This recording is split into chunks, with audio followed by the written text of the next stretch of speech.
Sophie and I just got back from a trip on the Superior Hiking Trail, and I thought I'd take a couple minutes as I was unpacking to go over some of the gear that I brought along specifically for my dog. This was the first time my dog and I went on an extended backpacking trip, totaling 7 days, 6 nights. We did about 50 miles on the northern section of the Superior Hiking Trail. Prior to this, I have figured out what she needed by taking her on a number of overnight hikes. So this in total was her 4th trip. So let's take a look at the various items here. On the Superior Hiking Trail, as in many parks, dogs must be leashed. So when we were hiking, so that we weren't pulling on a collar all the time on a regular leash, Sophie hikes in a harness. And this is a skijoining crossback harness that I use in the winter when we are skijoining or working with a kick sled. The leash is about 6 feet long, has a built-in bungee, and I clip this to a piece of mountaineering rope that I have. It's about a 3-foot piece, and it clips onto my backpack so that it takes the weight when she pulls right on my hips, as opposed to on somewhere higher up on my pack or anything. And it leaves my hands free to get over logs, work with my trekking poles, etc. And it worked really well, although because she is used to pulling, and that would be her right down there, because she is used to pulling, there were a couple of times that were quite challenging. The pulling on the quads for me, trying to brace some of her on the downhill, was a little tiring till I got used to it the first couple of days, and she kind of got used to it and slowed down. Over top, so that is on her, and it also makes it really easy to fit her pack on. And this is her pack. It's an outward Hound pack, and it has Velcro attachments here on the pack. Let me see if I can get that off. Yes, now that I got it off, I needed 2 hands for that. The way the pack works is this is the pack body, and this part is the one that'll get harnessed to the dog. So I can remove the pack and take the weight off her, and she's just left with this. And there is a little bit of padding in here. It's maybe a 1/4 inch thick. It's got some close-up padding in there. So in the cooler temperatures, it will give some warmth to your animal.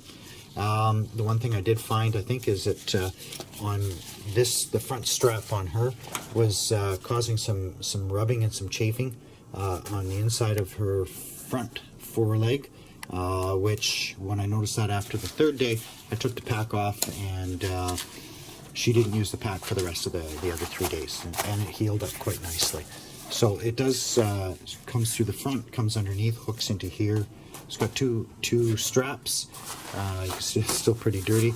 It has pouches on the inside of it, which I quite like. There we go. It has zippered pouches on the inside, so you can store things inside. It has some water bottle loops I can see down here that will hold a water bottle. And I would put 2 500 milliliter water bottles in there, so she would carry 1 liter of water as well as her day's food. She also would carry her water bowl, her food bowl, some poop bags. She would carry her leash, which we used at camp. This is a very long leash. You could use an extended leash. This is probably a 15-foot training leash. Could be a 12-foot training leash. It's fairly long, and I would tie her up at camp in this, and I would just take the end, and I would put a carabiner through it and clip it on and clip her to a tree. Also in her pack, she would carry a raincoat. This is just it's a beaver canoe raincoat. It's just a nylon, very lightweight nylon coat. She also carried a set of socks for her. And I carried in my first aid kit, I carried vet wrap. I would normally take a paw wax or a paw conditioner, but this one, I think it's a little too hard now. It wasn't working very well. Something like Mushroom Secret might be a little better. The vet actually suggested just Vaseline. If their paws get rubbed, just rub some Vaseline on them to help keep them soft. So that was kind of her first aid thing. She did carry a comb with her, but I kept that in my pack. That every night at the end of the day, I would just use the comb to take some of the tangles out. She liked to roll around in the mud puddles to keep herself cool. And at the end of the day, after she was dried off, it just kind of kept the fur a little bit better. It means less work once we get home to get her back to normal condition. She was on a little bit of medication, so I had her pills in a tiny little Ziploc bag that I kept with my food, and then she got that during her mealtime. Kibble. My dog likes kibble. and Kibble is heavy. I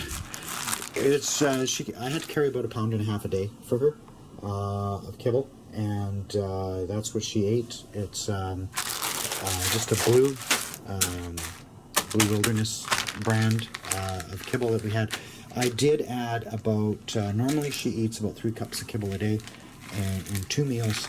I gave her about an extra half cup. I just upped her food just a little bit, and she got some table scraps while she was up there. Now, this is a pretty large water bowl here, but my dog, for some reason, will not drink out of a bowl that isn't stainless steel. Drink water out of it. She'll eat her food out of just about anything, but she won't drink out of anything unless it's a metal bowl. So it's lightweight. It doesn't really weigh all that much, but it's probably about the same weight actually as this, and this collapsible bowl. But she won't drink out of a collapsible water bowl, so there's no sense in bringing it. So I bring her that, and that's what she would eat out of. This holds most of 1 pouch of kibble. It's a little bit higher, and it would turn out she would eat a little bit less first thing in the morning, and then she ate a little bit different. Ate the rest of it, ate a couple little snacks throughout the day.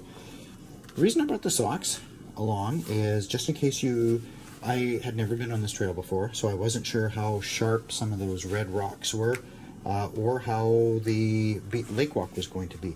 And if anything happened to her paws and I needed to continue hiking with her, this would allow me to put that over top if she had a injury to her paw.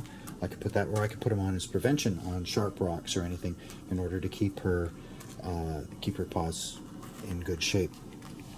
Putting that on and then using some vet wrap would help keep it on as well.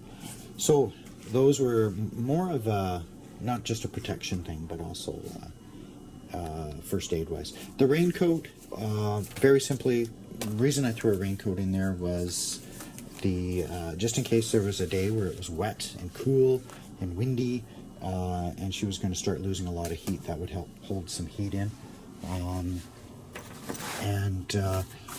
That's if she wasn't wearing this, because that has the padding, and that will keep her warm in cold temperatures as well. Come nighttime, she sleeps in the tent with me, and these worked really, really well. They've both been laundered now to clean them up and freshen them. This is her main sleeping pad that she uses for warmth, and this is her sleeping bag. I also would throw a puffy coat over top of her, and it worked really well. And this I would cover the floor of the tent in on her side. Gives a little bit more cushion off the ground, some insulating factors, but most importantly too, it protects the half of the side of the tent that my stuff is not on from her paws going through. I do have an MSR Hubba Hubba, and the floor isn't exactly super thick. Prevents the nails from poking through. Anyways, those are the specific items that I carried along to hike with my dog this past week, and we both enjoyed it. She had a really good time, and I don't know if there's anything here that you think that I'm missing, or stuff that you think is worth bringing. You're more than welcome to drop a note or let me know if it worked for you. The biggest thing I know is Kibble weighs a lot of pounds. I think in a dog's backpack, you're only supposed to put maybe about 10% of their body weight or so.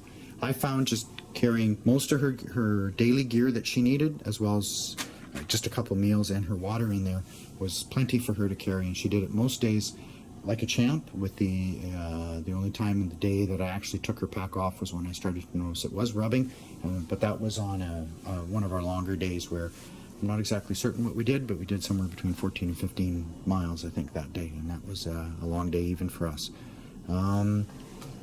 Anyways, that's what I brought along to keep her happy and healthy and fed and comfortable.